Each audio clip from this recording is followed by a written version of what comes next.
Now we got the wastewater treatment plant at work. Another one why I see a ground swell. Yeah. It smells bad. It comes back up your basement. I pass out to you what we consider a draft of the report. We're pretty close to finish. There's a couple of items that we still need to finish up on. Jack, we want Jack to do another round of testing at the wastewater plant. There's a couple other items, but this is going to be pretty close to being finished. So, I've got a couple of there's some drawings in there. Maybe we can kind of lay these out on the table and we can share so we don't all have. I'm not my cover. Well, let's turn it all out. I'm adirectional. Having been in this business, I don't care which way north is, but I'll try to be good. Go right to the bottom line. Which we want to point it back and say that's where I'm in the future. Okay. So, wait, like at least a year and a half. well, I'm 10, so you're trying pretty safe.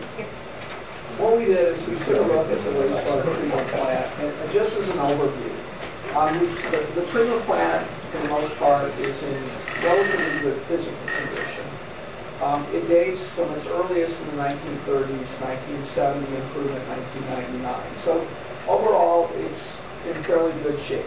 There are some things that are nearing the end of their useful life, because wastewater plants live a tough life, and things do wear out over a period of time, particularly when they start getting to be 50, 60, 70 years old. From a performance perspective, the treatment plant is doing very well. It's one of the better performing plants in the state for this kind of trickling filter. There are very few trickling filter plants that are two-stage, similar to what you have. And what you do is you treat the carbonaceous that pollutants are removed in what would be kind of the 1970 first stage. It's the south of the two big round tanks. Then the flow goes over to the second one where we take out the nitrogen base or ammonia. So you're fortunate. It works very well. And if you look at the projected current limits and future limits, there's no reason why that process shouldn't meet the limits for a long time in the future. There are only a handful of those kind of plants left in the state. That technology of trickling filters was really in vogue from the 1920s into the 1960s. And then the state forced a lot of people to go to lagoon systems, and now we're going back to mechanical plants. So you were fortunate by timing that your 1970 improvement project was just before the state started to push on communities your size and get rid of their mechanical plant and go put a lagoon in. So you sort of snuck through that one, and then by the 1990s they sort of decided that was not the best move. Now they're back to mechanical plants. So you'll see there's a lot of communities your size that took federal grant money in the 70s and 80s, and you now have a lagoon system who are faced with the reality of coming back and building a mechanical treatment.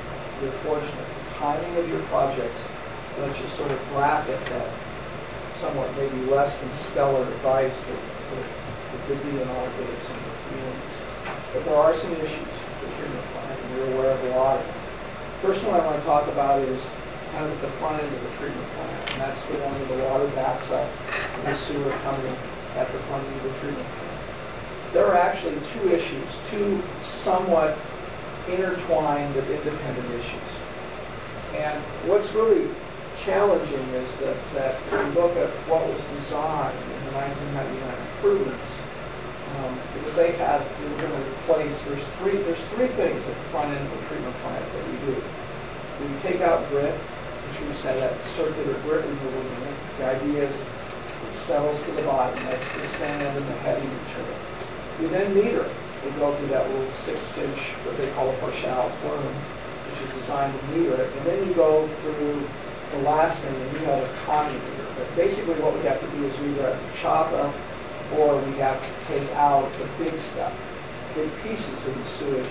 Because if we let that stuff get in the part of the treatment plant, it'll plug things up. So if you go into like the with filter arms that have little openings. We let big stuff in there and then mess it up, and we'll plug it up, and then we'll be in there trying to figure out how to fish it out of there. And rest assured, fishing it out of the sewage treatment plant and spread that is not something we really want to do.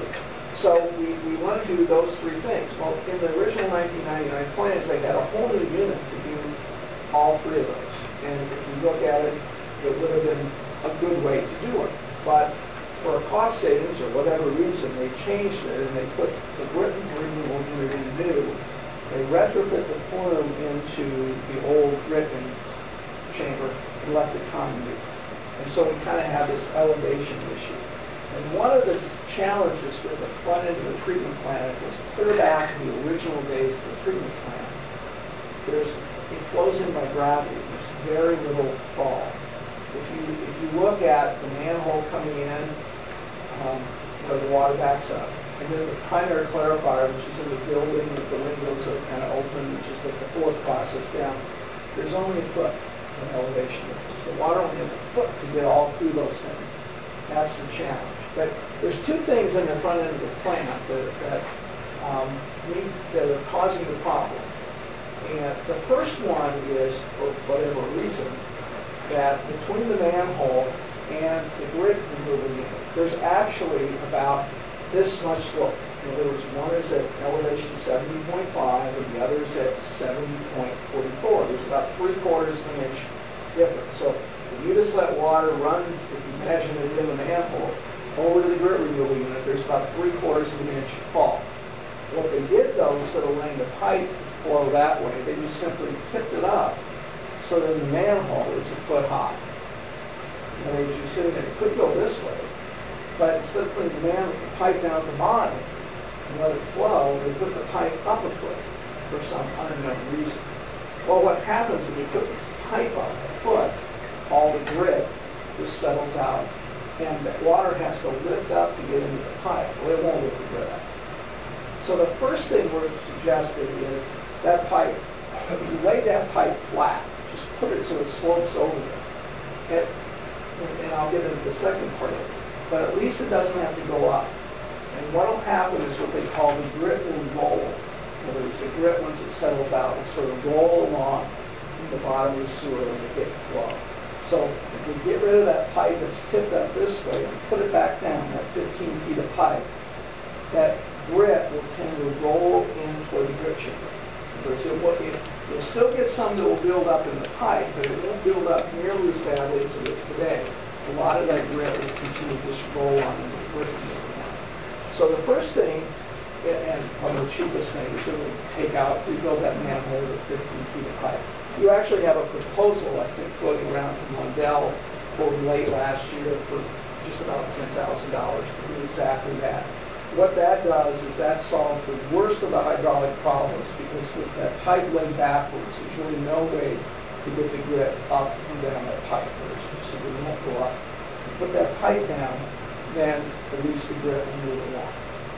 The second problem that could come into a treatment plant is, rather than building a new flume, they put the flume in the old grit chamber. And the front of that flume, if you look down on that old plastic flume, that water level, that's 2 inches above that manhole. The manhole where the water's settling. And if you look at that flume, it's about the elevation in that flume is right at 2 inches higher. So water's always going to be 2 inches deep or a little bit more backing up behind that flume, plus whatever it takes to get through that flume section. Now, I think I understand finally what they did is that if you look at it, and this talks about, Murr talks about this in their report, they're saying, well, the outlet of that pipe, of that chamber, is at elevation 70. So, you didn't have to put the flume all the way up to 70.67. Go back and look at the 1970 plans.